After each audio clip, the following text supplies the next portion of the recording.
Hi, నీవు ధనికుడువా పేదవాడివా లేక మధ్యతరగతి వాడివా?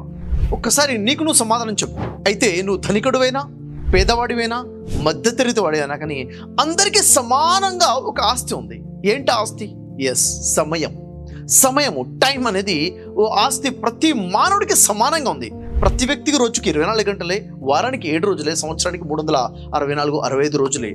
సమానమైన సమయం ఉంది. మరి ఏ వ్యక్తి అయితే సమయం అనే ఈ ఆస్తిని సద్వినియోగం చేసుకున్నాడో ఆ వ్యక్తి లైఫ్లో ముందుకు దూసుకుని వెళ్తున్నాడు.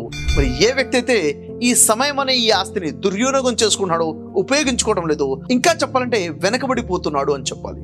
అయితే నీ జీవితంలో సమయానికి నువ్వు ఎంత విలువిస్తున్నావు?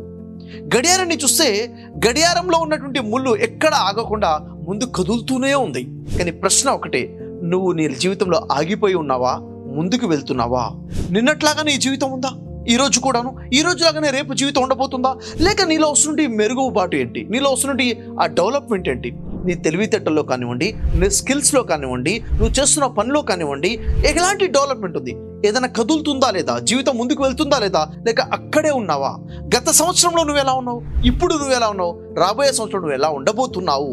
గడియారంలో ముళ్ళులాగా నువ్వు ముందుకు వెళ్తున్నావా లేక ఆగిపోయి ఉంది? ఒకసారి నిన్ను ప్రశ్నించుకోవాల్సిన అవసరం ఉంది. సమయం ఎవరి కోసం ఆగదు. సమయం నీ కోసం ఎదురు చూడదు కూడాను. నువ్వు ఎప్పుడైతే సమయాన్ని సద్వినియోగం చేసుకుంటావో, సమయానికి గౌరవాన్ని ఇస్తావో, ప్రపంచం మొత్తం కూడా నీకోసం ఎదురు చూసే విధంగా అదే సమయం నిన్ను తీర్చిదిద్దుతుంది. సో సమయాన్ని సద్వినియోగం చేసుకోవడం నేర్చుకున్నవాడే ప్రపంచంలో సక్సెస్ అవుతాడు అన్నది జగమెరిగిన సత్యం. నేను నా లైఫ్లో సక్సెస్ అవ్వలేకపోతున్నాను, నన్ను ఎవరు ఆపేస్తున్నారు అంటారు. నీ లక్ష్యం నుంచి నిన్ను ఆపేది ఎవ్వరూ కాదు. ఎవ్వరూ నీ లక్ష్యం నుంచి నిన్ను ఆపలేరు. కానీ సమయాన్ని వృధా చేస్తున్న నువ్వే నిన్ను ఆపుకుంటున్నావు. ఒక్కసారి ఆలోచించు. నీ సమయాన్ని ఎంత ఉపయోగించుకుంటున్నావు? ఎంత సమయాన్ని కిల్ చేస్తున్నావు? ఎప్పుడైతే నువ్వు చేయవలసిన పనిని ఇప్పుడు కాదులే తర్వాత చేస్తాను అని చెప్పేసి వాయిదా వేస్తున్నావు అంటే దాని అర్థం ఏంటో తెలుసా? నువ్వు వాయిదా వేసిన ప్రతిసారి కూడా నువ్వు నీ లక్ష్యానికి ఒక అడుగు దూరం వెళ్ళిపోతున్నావు అని అర్థము. నా జీవితంలో అదృష్టం లేదు కాబట్టే నేను ఇలా అన్నాను అని చెప్పేసి వాదించేవాళ్ళు, చెప్పేవాళ్ళు చాలామంది ఉంటారు. కానీ ఎప్పుడైతే నీ సమయాన్ని నువ్వు సరిగ్గా సద్వినియోగం చేసుకుంటావో, అదృష్టం కోసం నువ్వు ఎదురు చూడవు, అదృష్టమే నీకోసం ఎదురు చూస్తుంది. ఎందుకంటే ఆ భగవంతుడు కూడా పనిచేసేవాడి అదృష్టంలోనే సక్సెస్ని రాసి పెట్టాడు. జీవితం గడుస్తుంది, రోజులు గడుస్తున్నాయి, వారాలు గడుస్తున్నాయి, నెలలు గడుస్తున్నాయి, సంవత్సరాలు కూడా గడిచిపోతున్నాయి. కానీ జీవితంలో మార్పు లేదు. ఎందుకు? సూర్యుడు ఉదయిస్తే రోజు ఉదయించినట్టు కాదు కదా. ఎప్పుడైతే నువ్వు నీ మైండ్లో మేల్కొంటావో అప్పుడే నిజమైనటువంటి కొత్త రోజు మొదలవుతుంది.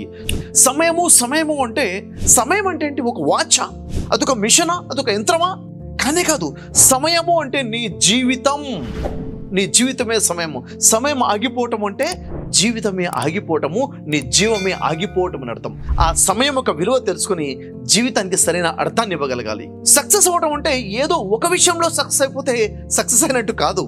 నీ సమయాన్ని ఎప్పుడైతే నువ్వు సరిగ్గా ఉపయోగించుకోవడం నేర్చుకుంటున్నావో అదే సరైన సక్సెస్. ఎందుకంటే విజయం అంటే ఏదో ఒక విషయంలో వస్తే విజయం కాదు. జీవితం అనేది 360 డిగ్రీస్లో ఉన్నాయి. వ్యక్తిగత జీవితం ఉంది, కుటుంబ జీవితం ఉంది, వ్యాపార జీవితం ఉంది, సామాజిక జీవితం ఉంది, స్పిరిచువల్ లైఫ్ ఉంది. ఎన్ని కోణాల్లో కూడా మనిషి ఎప్పుడైతే సక్సెస్ అవుతాడో అప్పుడే పరిపూర్ణమైనటి విజేత అనబడతాడు. కాబట్టి విజయం అనేది ఒక ప్రయాణం. సమయాన్ని సద్వినియోగం చేసుకున్నవాడే ఆ ప్రయాణంలో విజయబాటలో ముందుకెళ్తాడు. ప్రపంచం నిన్ను గౌరవించట్లేదు, ప్రజలు నన్ను గుర్తించట్లేదు అని నువ్వు బాధపడుతుంటే నువ్వు సమయాన్ని గౌరవించట్లేదేమో ఒకసారి ఆలోచించు. ఏ రోజైతే నువ్వు సమయాన్ని గౌరవించడం మొదలు పెడతావో ప్రపంచం ఆటోమేటిక్గా నిన్ను గౌరవించడం మొదలు పెడుతుంది. సమయాన్ని గౌరవించడం అంటే నువ్వు చేయవలసిన పనులని సకాలంలో మొదలుపెట్టి ఆ విధంగా పూర్తి చేయడమే సమయాన్ని గౌరవించడం. సమయాన్ని ఎవడైతే పట్టించుకోడో ఆ వ్యక్తి జీవితం ఎలా ఉంటుందంటే తన మరణమే తన కళ్ళ ముందు కనపడ్డప్పుడు అయ్యో ఇంకొంచెం టైం ఉంటే బాగుండు అని పశ్చాత్తాపడే పరిస్థితిలో ఉంటుంది. రేపు పశ్చాత్తాపడకుండా ఈ రోజు ఉన్న సమయాన్ని వాల్యూ చేసుకోండి. ఎందుకంటే ఎగ్జామ్స్ రాగానే అరే కొంచెం టైం ఉంటే బాగుండు అని బాధపడటం కాదు. ఏదో ప్రాజెక్ట్ అయిపోయే సమయంలో ఇంకొంచెం టైం ఉంటే బాగుండు అని బాధపడటం కాదు. నీకు ఎప్పుడైతే ఫ్రీ టైం ఉందో ఆ టైం నువ్వు ఎలా సద్వినియోగం చేసుకుంటున్నావు ఆ వ్యక్తే సక్సెస్ అవుతాడు. ఏ వ్యక్తి అయితే టైం రాకముందే టైం యొక్క వాల్యూ తెలుసుకుంటాడు. సమయం యొక్క విలువ అంటే ఏంటి? జీవితం యొక్క విలువ అని. సమయాన్ని విలువ తెలుసుకున్నానంటే జీవితం యొక్క విలువ తెలుసుకున్నానని. మరి ఈ విలువ తెలియాలంటే ఆ వ్యక్తి తెలుసుకుంటాడు ఏ వ్యక్తి అయితే డివైన్ మైండ్ సెట్ని కలిగి ఉంటాడో. ఏంటి డివైన్ మైండ్ సెట్? దైవం ఎలాంటి ఆలోచన విధానాన్ని కలిగి ఉండమని చెప్పాడు అలాంటి ఆలోచన విధానం కలిగి ఉన్నవాడే డివైన్ మైండ్ సెట్ కలిగి ఉండే వ్యక్తి.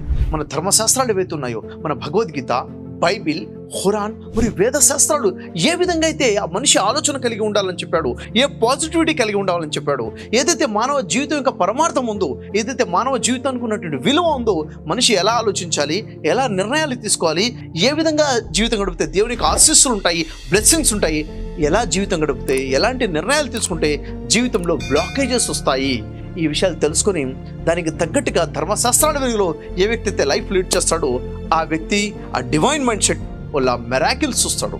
సో డివైన్ మైండ్ సెట్ గురించి తెలుసుకోండి, లైఫ్లో సక్సెస్ అవ్వండి, మీ జీవితం మీ సమయం ఒక విలువను తెలుసుకుంటూ విజయవాడలో ముందుకెళ్తారని ఆశిస్తున్నాను. జై హింద్.